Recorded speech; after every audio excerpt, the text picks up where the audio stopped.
જય શ્રી કૃષ્ણ, જય માતાજી। સ્વાગત છે તમારું ને આપણે જો આજ મગફળીમાં જીવામૃત પાવાનું ચાલુ કરી દીધું તો અહીંથી આપણે હારી લઈ જઈશું।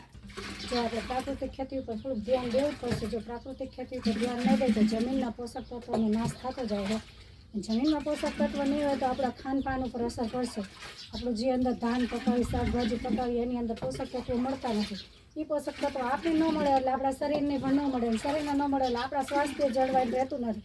તો આપણા સ્વાસ્થ્ય જળવાઈ રાખવા માટે આપણે પહેલાં જમીનને જાળવણી કરવી પડશે। તો થોડુંક આપણે આવી પ્રાકૃતિક ખેતી પર ધ્યાન દો।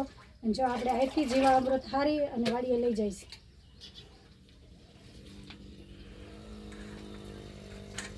જો આપણે સવારમાં પાવર આવી ગયો તો જીવામૃત જો આટલું હારીને અત્યારમાં એ ભેગું કરી દીધું અને આપણે આ ડ્રમમાં અંદર ચાલુ કરી દીધું। મગફળીમાં પાણી હાલતું કરી દીધું। મગફળીમાં આપણે જાય છે જીવામૃત ને જો મગફળીમાં પાણી ચાલુ છે એમ ઘરેથી જીવામૃત જો આવી રીતે હારી અને લઈ આવવાનું અને આમાં નાખી દેવાનું એટલે આમ મિક્સ થઈ જાય બધું।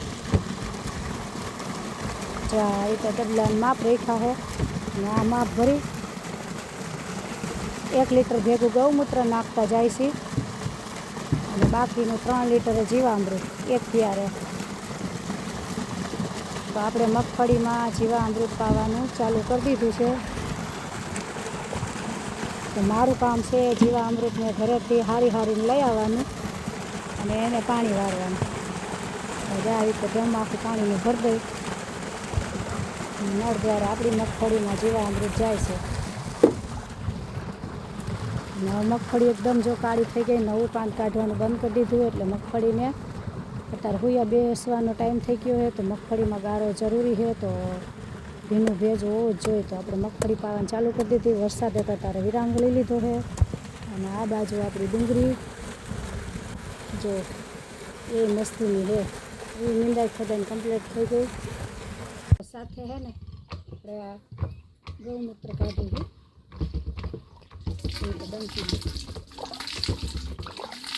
પણ આખા ભરાઈ જાય કાઢવાની તકલીફ પડે જાય તો ડંકી કાઢી ભેગું આપણે મગફળી મૂકીને